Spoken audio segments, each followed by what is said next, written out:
My fellow Americans, I'm Robert Morrison. I'm the Liberty Party candidate for President of the United States. We have a terrible choice this year.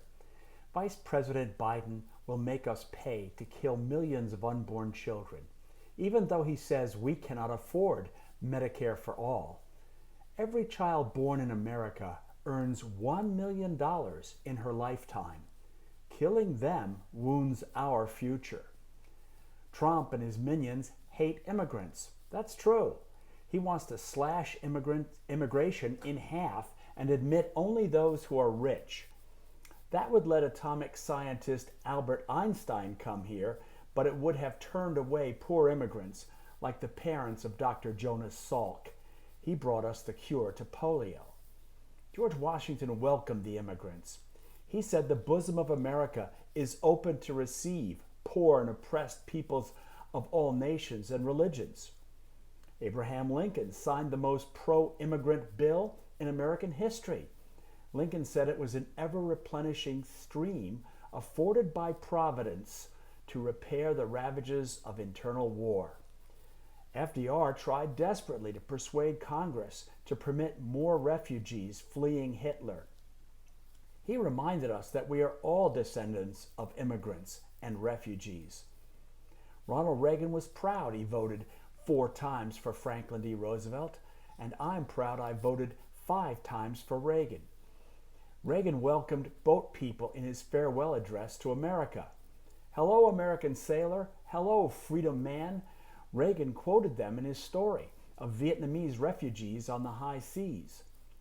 I was leading students in Washington on tour of the Jefferson Room at the Library of Congress.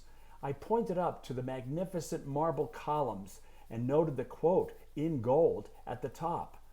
"The heavens declare the glory of God. The firmament shows his handiwork." I told the students I thought that came from the Psalms. "Yes," piped up student Dan Bowie. "It's from Psalm 19, verse 1. Dan Bowie's parents were on one of those leaky, dangerously overcrowded boats. Those Vietnamese refugees risked everything. They came to this home of freedom. I'm proud that Ronald Reagan welcomed them. And my wife, a naval officer, helped them when they got here. I'm proud of her service too. Trump is the enemy of every good and decent and charitable view in American history. He dodged the draft, his father was a profiteer in World War II, and no member of the Trump family has defended our country. I believe in America's future. John F. Kennedy said he looked forward to 350 million Americans by the year 2000. Well, we were very well short of that number because of 60 million deaths. Planned Parenthood thinks it's a good thing when they kill millions of unborn children. Trump has shoveled billions to Planned Parenthood, and Vice President Biden wants to send even more money to them to kill more millions of us. We cannot thrive if one party hating immigrants and the other party hating unborn children. We should remember Lincoln's beautiful words.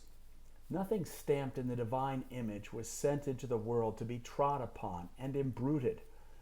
Lincoln's inspired words apply to the enslaved folks then, but it applies to immigrants and unborn children today, and to minorities here as well. We are forming the Liberty Party. We take our name from that first anti-slavery party. We respectfully ask for your vote. We pray for our beleaguered country. I'm Robert Morrison, and thanks for listening.